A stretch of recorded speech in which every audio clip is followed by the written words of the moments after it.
the Northern Muslim. And the substantive minister is the president himself, who comes from the North, who's a Muslim. The GMD is a Northern Muslim, and they control everything there. Okay? So I could go on and on and on. And quite apart from that, the way the economy has been run has been atrocious. Our country is now one of the poorest in the world, the capital of poverty throughout the world. This is a disgraceful title to have. So we are poor, we're divided, we're conflicted, we are suffering, we have very little. All the reserves we had in our foreign reserves have been spent. The president has borrowed, this government has borrowed more money than all the previous governments put together for the previous 20 years, and so on and so on. And these are verifiable facts. Now, I don't have anything against my president, but what I'll tell you is this. What he has done, knowingly or unknowingly, is to push our country to the brink. Now, let me tell you, probably the greatest disservice and greatest atrocity he has committed, or they have committed, is the fact that innocent people, quite apart from being killed by terrorists, Boko Haram, and Fulani herdsmen, and so on and so forth, ISWA, that is ISIS West Africa, all alive and well in Nigeria now.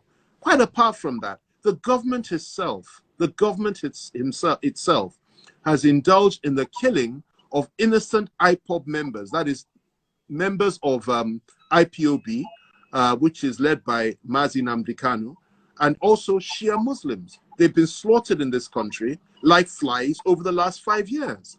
And, you know, I ask myself that how can anybody justify this, especially in view of the history of our country? Because if you look at the history of our country, you'll find that the people from the Southeast particularly have been treated in an absolutely unacceptable manner. And it goes on till today. Marginalized, denied of virtually everything. 3 million of them were subjected to genocide in our civil war between 1967 and 1970. Slaughtered like flies. No reparations, no apology, no nothing. They've been slaughtered like flies and treated like subhumans. And that has been going on for many, many years. Now, over the last 5 years, you kill their fathers, you're now killing their children for saying they want to exercise their right of self-determination and have a referendum about whether or not they want to stay in Nigeria, you know? And you go to the Southwest, where I come from, a similar story. Why? Because today we have our forests in the Southwest are flooded with Fulani herdsmen and so on. So it's not a very nice picture. Let me end with this segment with this. The middle belt of our country has been subjected to absolute terror over the last 5 years. Again, it's the same people inflicting that terror. Those that they believe they were born to rule, those they believe that they own Nigeria, and those that believe that the rest of us are slaves. So you have a situation whereby most Nigerians don't feel as if they're first-class citizens. They feel as if they're second and third-class citizens. We are divided. They have imposed a feudal system on us. They have turned us into slaves, and we are not prepared to accept that anymore. And that is why, as each day passes, more and more people are rising up against the evil that these people have inflicted on us. Now, I've said all this. It does not mean I hate Buhari or anybody else. I do not derive pleasure in saying these things, but I mean them from the bottom of my heart, and I say them with love, out of love, and out of concern for the plight of my people in Nigeria.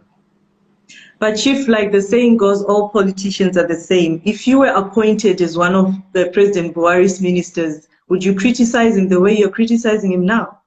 May God forbid that I should ever take a job with a government that I believe is divisive, is sectional, has Islamist tendencies and Fulanization tendencies. I would never accept that. And let me tell you this, I have many friends on that side. President Buhari and I were relatively close. I don't have anything against him personally. If I had wanted to be with them, I would have been with them. I was with them for 9 months in 2013 or something like that. 9 miserable months. I saw them for what they were. And I told the world that these people are Islamists. These people have affiliation with Boko Haram. These people are the Muslim Brotherhood in Egypt. These people will destroy and divide our country. And I left them.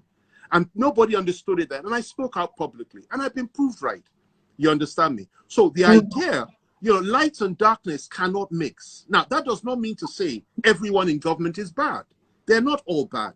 There are moderates and there are hardliners. But a government is a government. I will fight the government that I believe is killing my people. And God forbid that I should join anybody and put blood on my hands. I'm too much of a believer for that. I fear God too much for that. And mine is to fight the evil, not to join the evil.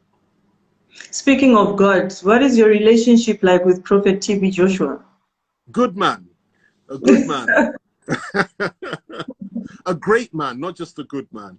Mhm. You know, he's been a blessing to my nation, a blessing to my people, a blessing to my family, a blessing to me personally, because he's just somebody that he's just a good person, profoundly humble to a fault, never responds to his enemies, misunderstood by many, just like I am. And he's a blessing. I mean, if you look at what the government said, and I believe it to be true, out of every 10 foreigners that come to our country, 6 of them are coming in order to go to TB Joshua's church. And he's had a lot of trials and tribulations over the years. But apart from a few of them, well, I'll probably say nobody comes close to him in making as much of an international impact for the church and for Nigeria as he does. I mean, there's no country in the world that he hasn't touched, that he isn't welcomed, and that presidents and so on and so forth welcome him. Far more so than even here, he's appreciated, and that's to be expected. But he's a very good man, and I have nothing but admiration and respect for him. There are others too. Bishop Oyedepo is a good man, and so many others in our country, leaders of the body of Christ, who I have immense respect and affection for. And of course, I've always tried my best to stand up for the church, stand up for Christians in this country. We are led by the president of CAN, a very good man, and all of them. We're really blessed in Nigeria. Pastor Adeboye, Okonkwo, Adefarasi, Oyakilome, so many. We are blessed in this country. And for me, it's important that we all act as one and come together as one, regardless of denomination and so on and so forth, and we move forward as one. But Prophet TB Joshua is a very, very good man. And how would you describe your relationship with Nnamdi Kanu? He's a brother to me. We may not agree on everything, but you know, what the deep calls onto the deep. Let me put it to you like that. He's largely misunderstood by a lot of people. I got to know him when I was locked up in Kuje prison, and we spent time together there. I was in the Boko Haram section where they put me with Boko Haram prisoners. But I did have the opportunity to leave that section, go to church at the main prison, and it's at that time that I met Nnamdi Kanu, and I know him very, very well.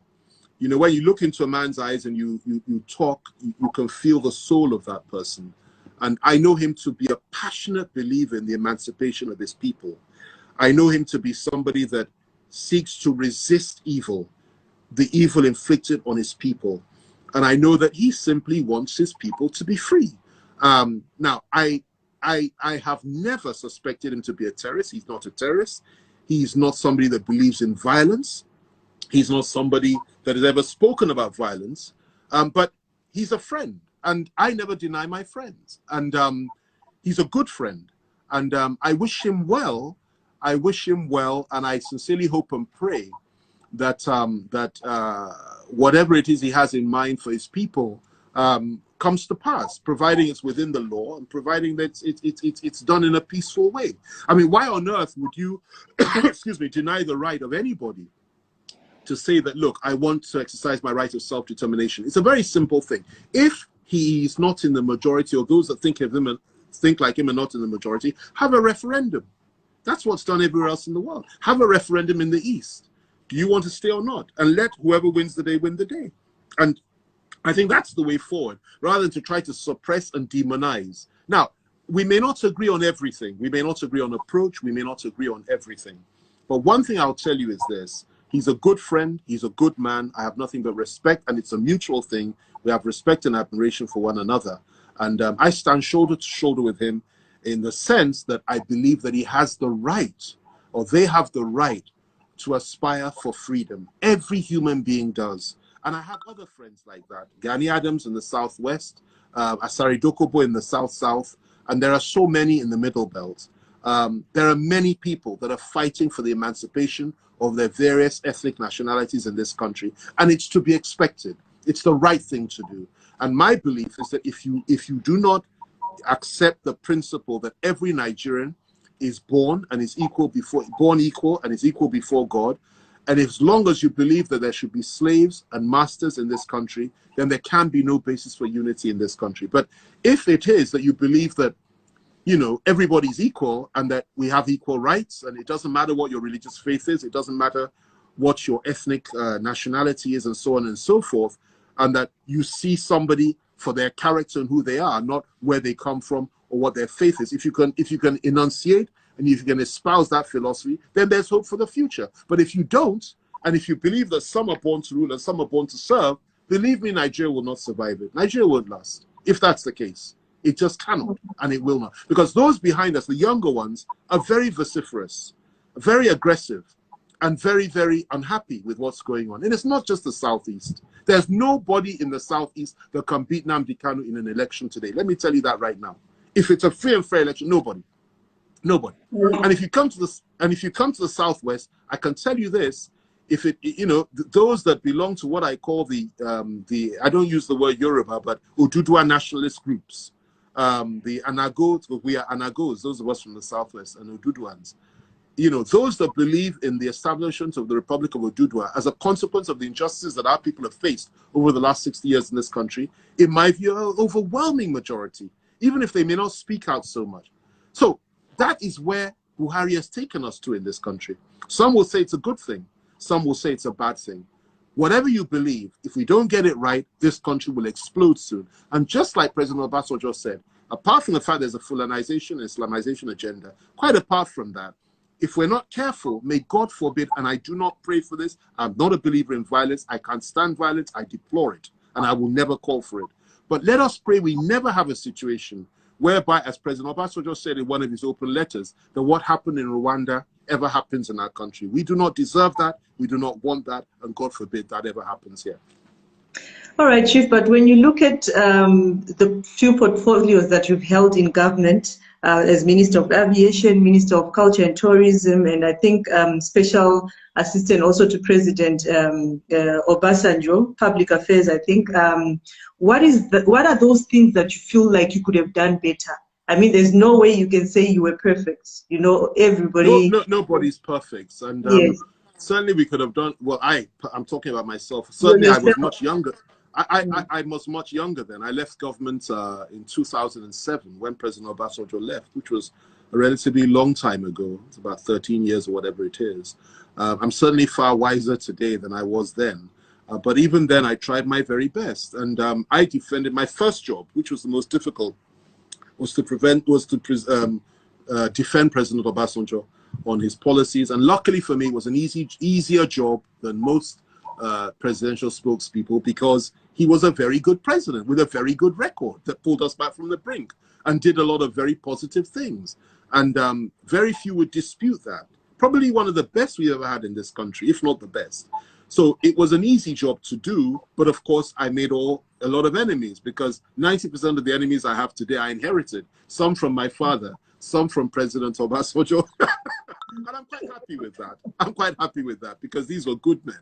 Now, you know, so going to the ministries that I went to, I felt that I did the very best we could. I went there to address certain specific areas, which we did, both at culture and tourism and aviation. And I'm very proud of what we did. And anybody that cares to look at the record, everybody that cares to look into what we actually achieved in those ministries and in the presidency at that time, I think would agree with me that we did a pretty good job, a damn good job, actually. And my team was very good. And I'm very proud of all that. They made all kinds of allegations against us after we left office, as is always the case in this country. For 7 years, I was prosecuted and I was acquitted. 7 years to the day from the day the whole thing started. And I wasn't surprised that it happened, because I was told it would happen, because we trod on too many toes. But I believe that if you are in government and you have power, then you use that power for the good of the people, no matter whose toes you tread on, and you do your best. And that's my belief. So we did our best, and I'm very proud of what we did, and I'm proud of what I did too. All right, and the state of economy right now in Nigeria compared to when President Goodluck Jonathan was there? Well, President Jonathan was a very good president. I disagreed with some of. Don't be biased. I disagreed with some of the things. I mean, there are some issues here and there, But by and large, he was a very good president. And when Jonathan was in power, Nigeria had the fastest growing economy on the African continent. Today, Nigeria is the world's capital in terms of poverty. It's a glaring difference. When Jonathan was in power, the country was united. You didn't talk about Christians or Muslims dominating one another. You didn't talk about Northerners or Southerners dominating the other. You didn't talk about persecution of Muslims. You didn't talk about burning of mosques. You didn't talk about using state power. You didn't speak the Ijaw language in the villa. You didn't speak that. Today, 90% of the people in the presidency, in the villa, you know, are from the core north, and the lingua franca there is Hausa, which is unacceptable. Okay, that wasn't the case with Jonathan. It's a completely different country now, and we're a different people now. We're not united. We were united under Jonathan. You could criticize government effectively under Jonathan without any fear. You criticize this government, they lock you up. They subject you to persecution, and they humiliate you, malign you, demonize you, and so on and so forth. And we're used to that. It's part of the price you have to pay. Some have even died. Some have even died. Some have died, have been killed. You understand me? Some have been locked up for months on end. I have a friend, Colonel Sambo Dasuki, was locked up for almost 4 years. I believe I'm right in saying 4 years. And then he was eventually released, and of course he's still facing all kinds of spurious charges, as we all are, simply because we oppose the government. But I'm not in the least bit bitter. You know, I believe strongly that whatever comes your way, you know, God has a hand in it, and what does not destroy you serves to make you stronger. And so whatever comes our way, simply because we choose to stand for truth, let it come. Let it come. You understand? We cannot be killed before our time. We cannot be jailed unless the Lord wants us to go to jail. We cannot be flawed. We cannot be destroyed. I don't think I can ever fall because I'm a man of destiny.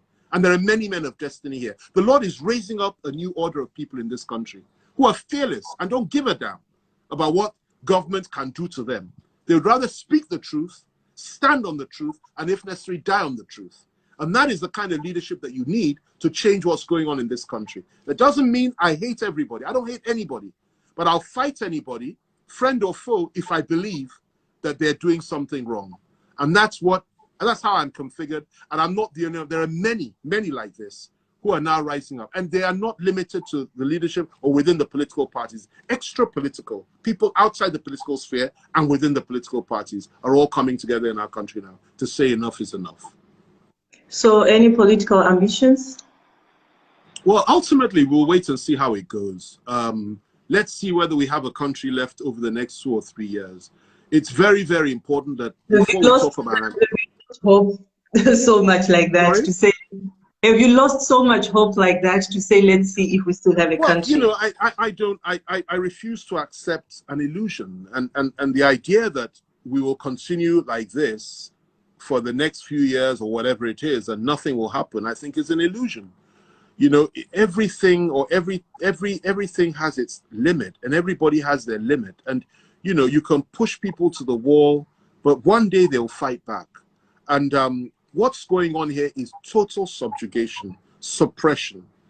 It's wickedness, it's evil, and it's unacceptable. And people are beginning to say enough is enough. And I don't see it going on for much longer.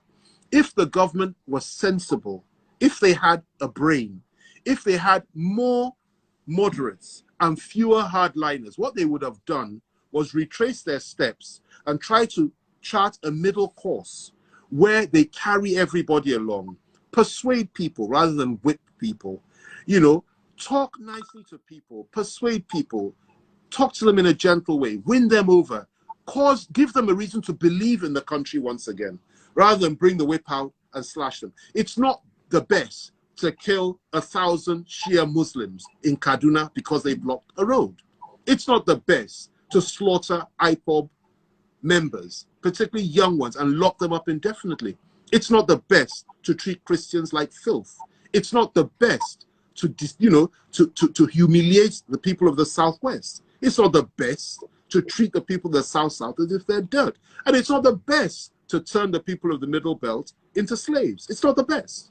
And if you continue to do that, and you don't recognize the fact that you're doing something that is extremely dangerous for yourself and for the whole nation, then eventually something will give. I don't want any trouble. I am not a violent man. But let me tell you, we need to work hard to ensure that Nigeria remains together. And if it is that God has willed that Nigeria will not remain together because we may be better off apart from one another, then let it be so. I'll give you a very quick analogy before we move on. If a man is living in a house and he continues to beat his wife and he rapes her, he deprives her of everything, he turns her into a slave, and he tells her that it is by divine orchestration. I have a divine right to treat you like an animal and to rape you and to steal from you and to sodomize you and to humiliate you and to impoverish you. I have that right because I was born to be on top of you. And the woman keeps saying, I want to leave, I want to leave, I want to leave. And you lock the gate and you stop her from leaving. One day she will get up.